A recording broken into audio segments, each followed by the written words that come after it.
Hay momentos en la vida en los que todo se detiene. No porque el mundo se apague, sino porque algo adentro nuestro se rompe. Como si el ruido cotidiano, los autos, las discusiones, el mate a la mañana, la rutina de siempre, se evaporara de golpe y quedara un silencio incómodo, un vacío. Y en ese vacío aparece la pregunta más antigua de todas. ¿Quién soy cuando me sacan todo? Ahora, pará, porque todo esto suena reprofundo, medio existencialista francés fumado. Pero hoy no vinimos a hablar de Sartre ni de Nietzsche. Vinimos a hablar de un tipo que se despertó de un coma y encontró el mundo hecho un desastre. Un quilombo cósmico con zombies, balazos y gente más peligrosa que los propios muertos. Vinimos a hablar de Rick Grimes. Rick no es solamente el protagonista de The Walking Dead. Rick es un experimento moral.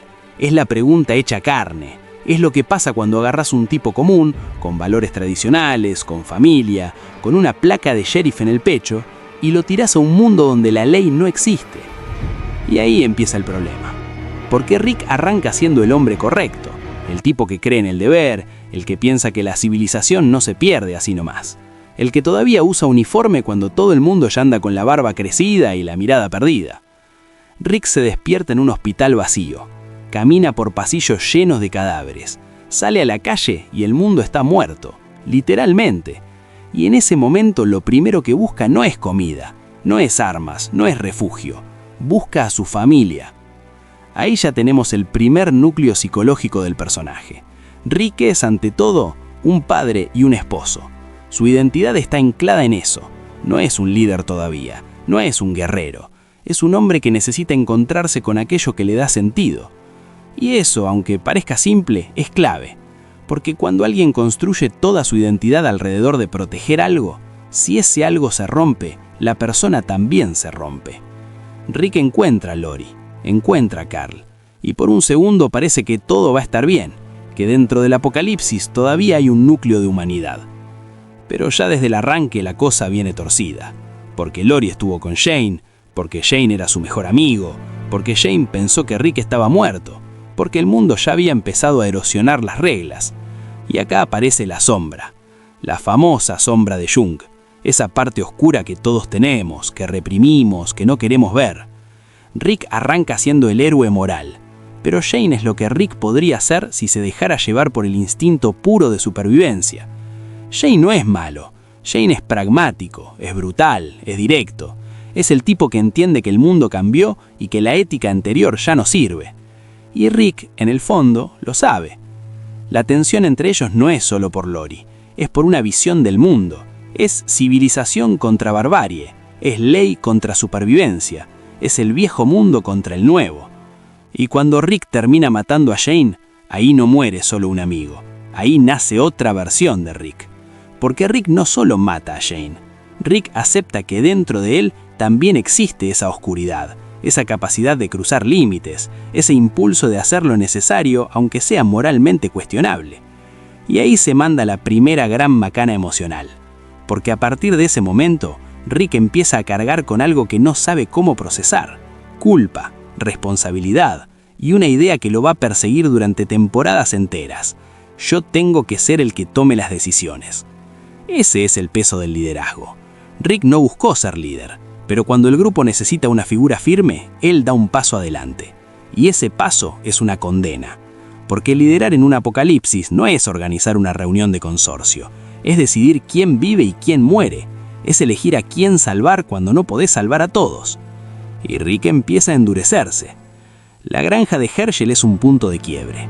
Al principio Rick todavía cree que los Walkers pueden curarse, que hay esperanza, que la humanidad no está perdida. Pero el mundo le pega una cachetada tras otra. La muerte de Sofía, la caída de la granja, la sensación constante de que cada refugio es temporal. Rick empieza a entender algo terrible. El mundo ya no premia la bondad. Y acá entra el conflicto interno más fuerte del personaje. Rick quiere seguir siendo el hombre que era, pero para proteger a los suyos necesita convertirse en algo más salvaje. Y en ese proceso empieza a perderse.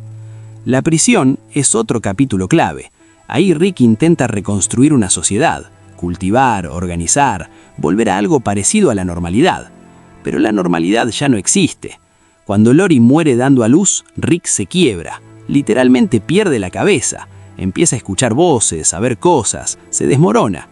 Y es que Rick no sabe vivir sin propósito, y su propósito siempre fue proteger a su familia.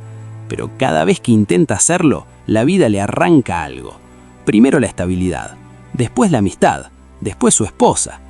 Rick entra en un duelo profundo, y acá se ve la fragilidad del personaje porque no es un héroe invulnerable, es un tipo roto, y sin embargo, aún roto, tiene que seguir liderando.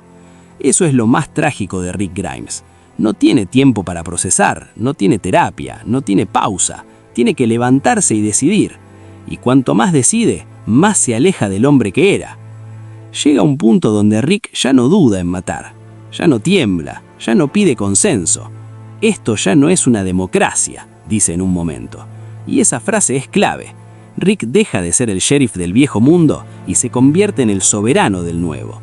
La autoridad ya no viene de una placa, viene de la capacidad de imponer orden. Y ahí se manda varias macanas fuertes, porque cuando el poder se concentra en una sola persona, la línea entre liderazgo y tiranía es muy finita, muy finita. Rick se vuelve paranoico, desconfía de todos, cree que solo él puede garantizar la supervivencia.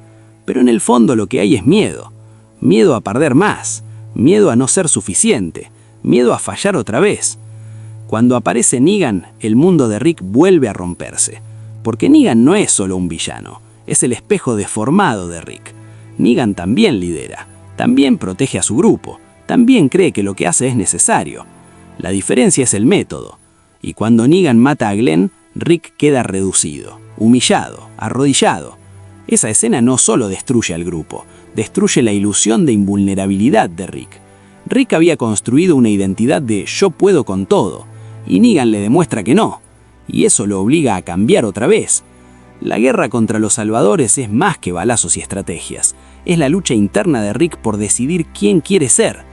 ¿Va a convertirse completamente en el monstruo que el mundo exige o va a intentar recuperar algo de humanidad? Y acá viene uno de los momentos más importantes del personaje. Rick decide no matar a Negan. Después de todo, después de Glenn, después de Abraham, después de todo el sufrimiento. Rick lo deja vivo. ¿Por qué? Porque Carl muere. Y en su muerte, Carl le deja una carta, una visión, una esperanza. Carl representa el futuro, y ese futuro no puede construirse solo sobre venganza. Rick entiende que si sigue respondiendo violencia con violencia infinita, el ciclo no termina nunca. Y acá se ve algo hermoso y doloroso a la vez. Rick no quiere que su hijo haya muerto en vano. Rick necesita creer que todavía hay algo por lo cual reconstruir. Y esa es la evolución final del personaje, del hombre que sobrevive al hombre que quiere volver a construir. Rick siempre fue un protector, pero al final entiende que proteger no es solo matar amenazas, es sembrar algo nuevo, es intentar que el mundo no sea solo miedo. Y en ese momento, cuando todo se cayó, es casi un acto revolucionario. Rick no es un santo, no es un mártir puro, es un hombre que carga con culpa, con trauma, con pérdidas imposibles, pero sigue caminando. Y tal vez ahí está la lección más simple y más cruda de todas. La vida no te pregunta si estás listo. Te despierta en un hospital vacío y te dice, arreglate. Y vos decidís quién querés ser. Rick decidió ser el que se queda, el que pelea, el que lidera, el que carga con el peso, con errores, con contradicciones, con sangre en las manos, pero también con esperanza. Y bueno, así es la cosa. Porque al final, más allá de los zombies, las balazas y los discursos épicos, lo que queda es esto, un tipo tratando de no perderse del todo en medio del caos. Y quizás eso es lo más humano de todo. Si te gustó este viaje por la mente de este personajazo, pegale una suscripta al canal y déjame un buen like que no te cuesta nada y a mí me ayuda una banda. Y tírame en los comentarios, ¿de qué otro personaje de serie o película querés que hablemos en el próximo video? Nos vemos en la próxima. Un abrazo.